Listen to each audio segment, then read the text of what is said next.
Hi there and welcome to this week's Make It Monday video for Paper Tray Ink. This is Dawn McVey and today we're going to be talking about creating some really cool gradient watercolor effects that you can use on die cuts of your choice, whether it be for your focal point or for your background. I'm going to show you a little bit of both today, so let's jump right into today's projects. Okay, so let's get started.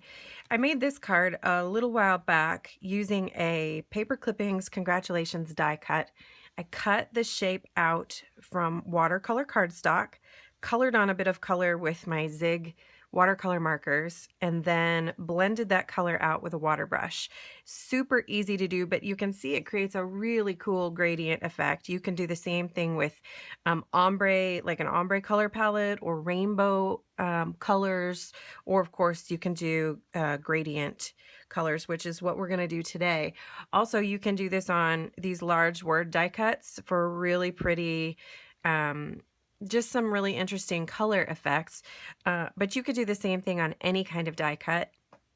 Today we're going to use the quatrefoil cover plate die to create a really pretty background, but any die, whether you want it to be like your focal point or the background or whatever. And don't feel like you can't play along if you don't have these particular watercolor markers. They are super fun and they do make this technique really quick and easy, but anybody can play along with any watercolor medium of your choice. You can certainly use your paper tray inks, be it the actual ink pad, if you smush the ink on your work surface or on a piece of acetate or something, pick up that color with a watercolor brush or just a regular brush with a bit of water. You can use your re-inkers, or you could just use a cheapy little kid's watercolor set, whatever watercolor medium of choice. The key, though, is you're going to want to die cut your die shape, whatever it may be, from watercolor cardstock. You're going to want to work with watercolor cardstock if you're going to be doing any kind of a watercolor look. So for today, to get started, I have got a piece of watercolor cardstock here. Because we're going to do the background, I've gone ahead and cut it to be the standard card front size. So it's 4 1/4 inches by 5 1/2. And I've got a gradient grouping of colors here in that whole kind of orange, red, pink family. And I'm going to start by just laying the color down. This is just super sloppy. It's not fancy at all. I just want to get the color that I'm going to want to work with onto the cardstock. So I'm just going in kind of a gradient order here.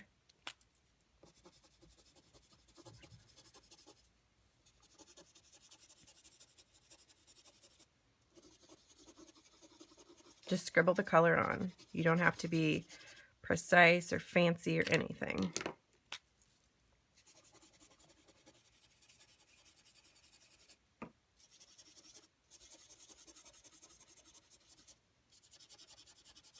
As you can see, the color goes on kind of spotty on watercolor paper, that textured surface. Oops. But that is okay because it's all going to blend out here in a bit.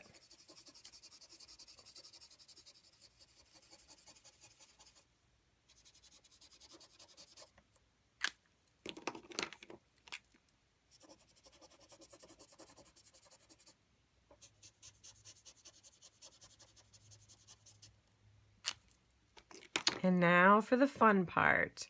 I've got just a water brush here. I'm going to make sure it's clean and just squeeze out some water and push that color all the way to the edges.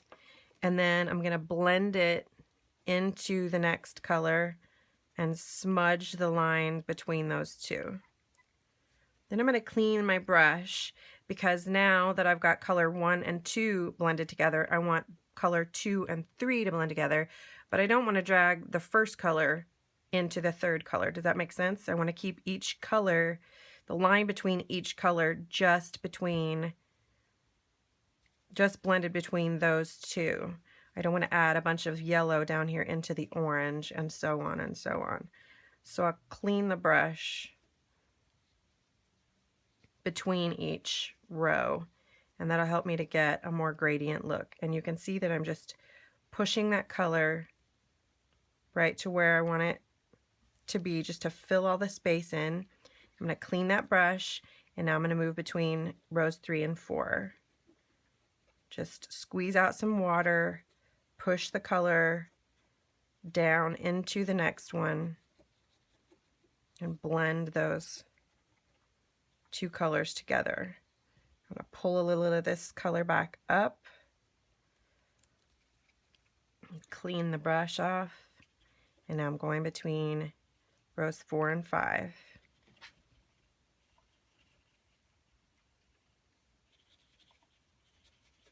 The key to a really blended effect is making sure you have the right amount of water. If you're finding that it's really stripy, you probably need a little bit more water.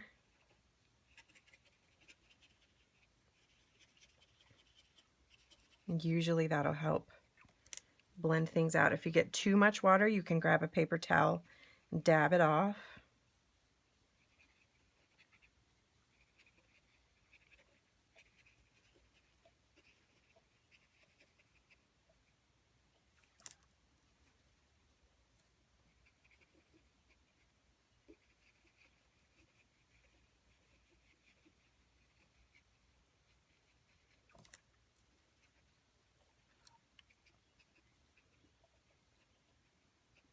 You see, if I end up with any kind of bare spots, I just push that color down into the space to fill it in.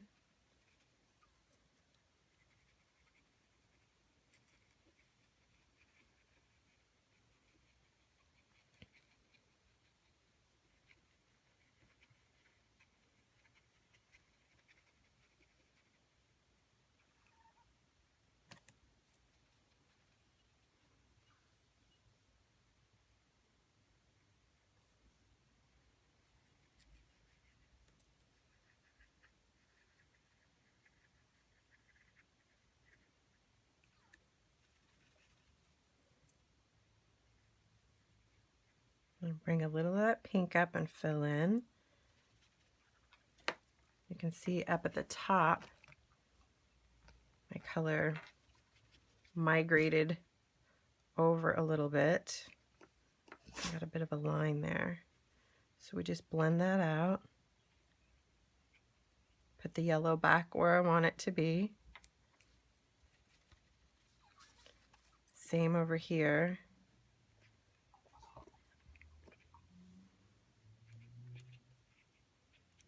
Fill that orange a little bit.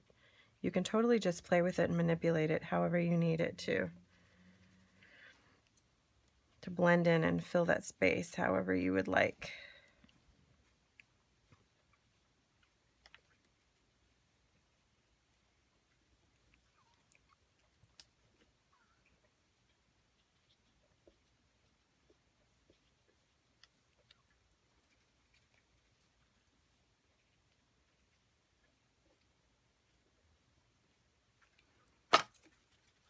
And now I'm going to set this aside and let it dry. Okay, so my watercolored panel has dried. I just ran it through my Vagabond with that quatrefoil cutting plate or cover plate. And now I'm going to pop it off of the cutting plate here as carefully as I can. Try and keep it all in one piece. You totally don't have to do that, but it makes things a little bit easier when adhering it to the actual card. So I'm going to grab those last few little pieces, pop those back in like a puzzle. And now I'm just going to use some adhesive and put some on the back of each one of these little quatrefoil shapes. So now that that's done, I've got some white cardstock here. Oops. that I've already cut and scored to be a standard A2 size card. I'm going to take this, we'll save that one here. Just going to lay this on the front of the card.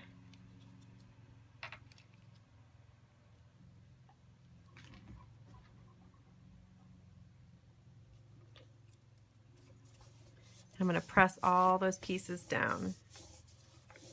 And these two little guys that popped out, just pop those right back in the spaces. I'm not worrying about those little side pieces because I'm not going to save those. And make sure all of those are pressed down really well.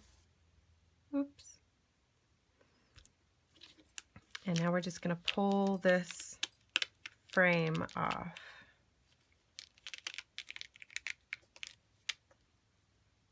And there is our gradient die cut background. Again, you could totally do this with your focal point, like I did here, in which case I die cut first and then colored on with the watercolor and the water brush. Or you can totally do it in reverse like we did today and do your watercolor first, and then once it's dry, wait till it's totally dry, then you can do your watercolor or your die cutting. The bonus here is that, of course, then you have the frame piece that you can also use. You can make a second card and just have a reverse of this look. So that is a fun way to get 2 cards out of 1. So let's finish this up real quick. I've got a Keep It Simple Frames die cut. And I've got a sentiment here from Keep It Simple, thank you, that I'm just going to stamp with some smoky shadow ink.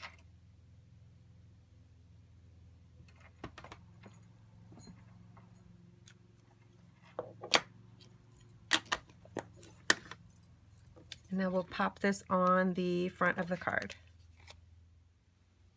All right, there's our finished card. I used a bit of foam adhesive to adhere the sentiment to the card front, added a little baker's twine, and that is that. When you do something on a really large scale like this, you can keep the rest of the details fairly simple because you really want this background and all that gorgeous color to be able to shine. So I didn't want to cover that up too much with a sentiment or any other embellishments. Here is another panel I did, same exact idea, just in a completely different color scheme, and that is all there is to it. I hope you have enjoyed today's projects, and I certainly hope that you have been inspired to play along a little bit. I cannot wait to see your take on this challenge. Are you going to make a focal point? Are you going to make a background? I kind of can't wait to see what you come up with. If you'd like to play along, be sure to head over to Nicole Hetty's blog to leave a link to your project so we can all see what you came up with. Thanks so much for watching and have a great day. This has been Dawn McVey with Make It Monday.